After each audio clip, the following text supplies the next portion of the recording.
Metaphysics. One of the inner concepts we have to grasp early on is that the whole of our reality exists in a wave-particle duality. I'm going to deal with this idea in detail in law number 5, but I'd like to mention it here in passing, as it is a key factor in understanding why some people are rich and others aren't. What the wave-particle duality means at a quantum level is that our supposedly solid reality is not actually solid at all. That everything exists in an oscillation or a hazy wave. It is ill-defined. This hazy wave condition remains the same until a particle is observed, whereupon it changes from being somewhere in a hazy state to being solid and existing in a defined place. The metaphysics of money and our ideas around money and abundance follow much the same path as the laws of quantum physics. In order for money to become part of your life, it has to go from a hazy wave state of ideas, dreaming, wishing, yearning, and vague maybes into a solid state, a dollar bill, credit in your bank account, a coin in your pocket.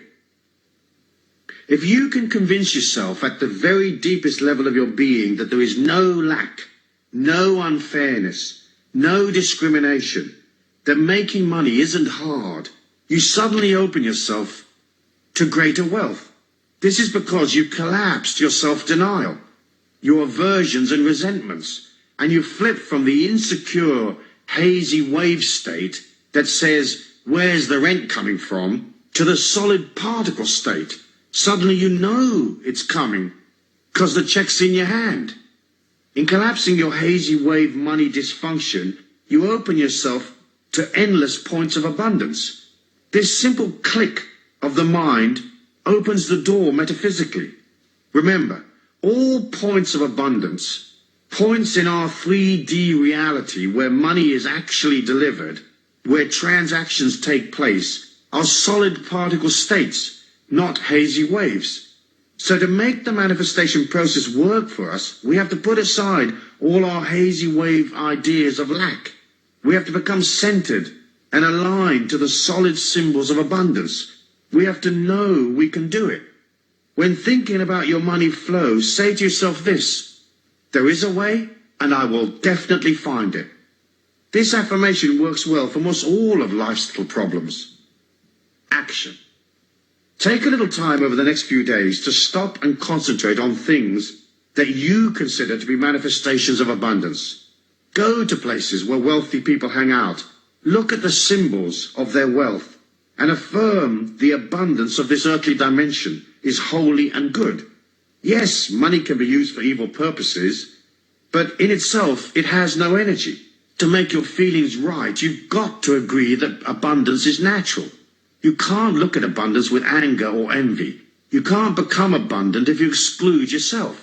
So when you see a person in a limousine wearing fine clothes, if you say consciously or subconsciously, what a rat, that lifestyle's not for me, poverty is holy and good, you deny your potential. It isn't easy for most ordinary people to look at extreme manifestations of wealth and join in the idea. The ego is too racked with jealousy or inadequacy and judgment. We'll look at a palace and we'll say, that's not my kind of house. We'll see expensive things and say, that's far too much for me. To be abundant is simple, but first you have to be able to join with your feelings. It's not vital that you can instantly visualize yourself in the presidential suite of a 5-star hotel, providing you don't deny yourself the possibility. In other words, you may say, I don't have to stay at the Grand Hotel, but it's certainly something I could take in my stride. It's certainly something that I'm pleased exists. Moreover, I'm thrilled for the people checking into the presidential suite right now. In this way, you switch from the negative affirmation that money is bad and poverty holy to the idea that money is neutral, that abundance is natural and God-given. So, acknowledging abundance as a daily affirmation is a part of your disciplined action plan. Make a point of noticing the plum tree full of fruit. Gaze at fields of wheat. Meditate on the endless rows of vegetables at the supermarket. Accept the warmth of the sun as it rises each morning, and engage your childlike self in awe at the abundance of stars in the night sky. Now do this. Get a 7-day candle, one of those votive candles in a glass jar, and place it in the southwest corner of your home. With the candle, you can place any sacred or power objects you may have. Next, you'll write a letter to the universe at large asking for a cash refund. I'll explain. In this lifetime, you've worked and you've helped people, and you've loved and cared for them, and you've generated good energy, much of which you didn't get paid for because naturally you didn't expect to get paid for kindness. But you're entitled to a cash return for all that love and energy you put out. But only if you ask for it. So ask. Tell the universe, hey, I've done this and that, and I've worked diligently on myself, and I've helped others. And as money is only energy, and I've put out loads and loads of energy, I want a return of that energy, a refund. And I want it in cash and right away, or anyway, as soon as possible.